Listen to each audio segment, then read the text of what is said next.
Hello दोस्तों, video को explain करने से पहले मैं आपसे एक रिक्वेस्ट करना चाहूंगा। अगर आपने इस वीडियो पर क्लिक कर दिया है तो इसे पूरा देख लेना। इन वीडियोस को बनाने में काफी मेहनत लगती है, तो अगर आप वीडियो को एक लाइक और चैनल को सब्सक्राइब कर लेंगे तो मुझे नेक्स्ट वीडियो बनाने के लिए मोटिवेशन मिल जाएगा। प्लीज मेरे चैनल को सपोर्ट कीजिए। तो चलिए बिना देरी के एपिसोड की शुरुआत करते हैं। एपिसोड के स्टार्टिंग सीन में हम देखते हैं कि जीआरओ का पैरानॉर्मल डिफेंस टीम के मेंबर के साथ मीटिंग हो रहा होता है। डिफेंस के मेंबर बोलते हैं कि तुमने हमें हाउ यू वान का कन्फेशन दे दिया है, फिर भी इससे यह साबित नहीं होता कि 3 साल पहले के सीक्रेट मिशन में हाउ यू वान ने गड़बड़ी नहीं की थी। हमें उस सीक्रेट मिशन की पूरी तरह से छानबीन करनी होगी और इस समय तुम्हें केवल ब्लू वायरस इंसिडेंट पर ध्यान देना चाहिए। इस पर जीआरओ बोलती है कि मिस्टर डायरेक्टर, मेरे इंफॉर्मेशन के अकॉर्डिंग ब्लू डेथ की घटनाओं में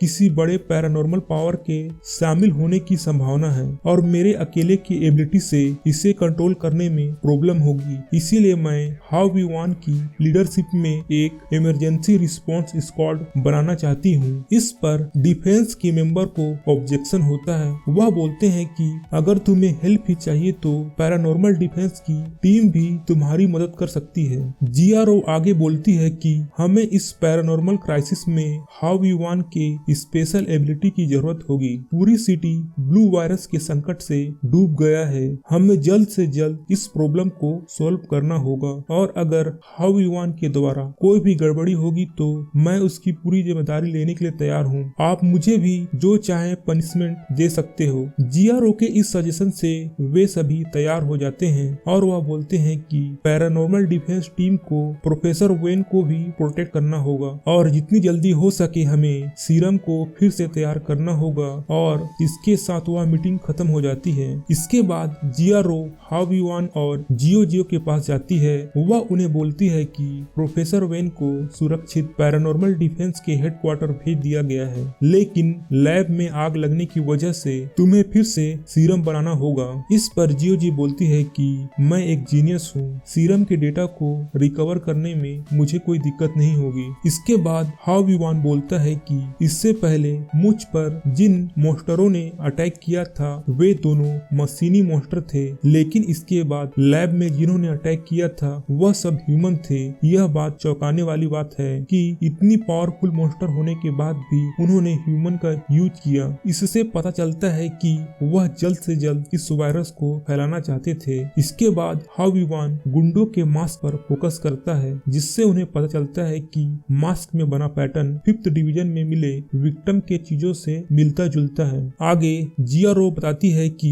इस लेजेंड के अनुसार बहुत समय पहले किसी गांव में अचानक एक प्लेग उत्पन्न हो गया था और जो भी लोग उस प्लेग से इन्फेक्टेड हुए उनकी बॉडी पूरी तरह से ब्लू होकर वह सभी मर गए। उसके बाद वहां एक गॉडेस आई और अपने गॉड स्पिरिचुअल पावर से सभी इन्फेक्टेड लोगों से प्लेग को निकाल कर अपने अंदर समा ली, जिसकी वजह से वहां के लोग तो बच गए, पर वह गॉडेस अपने स्पिरिचुअल पावर को जरूरत से ज्यादा यूज करने की वजह से वह मर जाती है और इसी वजह से गांव के लोगों ने गॉडेस की पूजा करना शुरू कर दिया। उस प्लेग का सिम्टम्स यहाँ की ब्लू वायरस से मिलता जुलता है। शायद उस प्लेग का कनेक्शन दोनों के बीच हो सकता है। आगे जियो बोलती है कि मैं भी एंशिएंट मेडिसिन बुक्स को पढ़कर ही सीरम बनाने में सफल हो पाई थी, लेकिन यहाँ स्पिरिचुअल पावर का क्या मतलब हो सकता है? शायद यह पैरानॉर्मल पावर के जैसा हो। आगे जीआरओ बोलती है कि हमें एंशिएंट लेजेंड के बारे में और पता करना चाहिए, शायद हमें ब्लू वायरस के बारे में और जानकारी मिल सके। उसके बाद जीआरओ के पास जिंग का फोन आता है। जिंग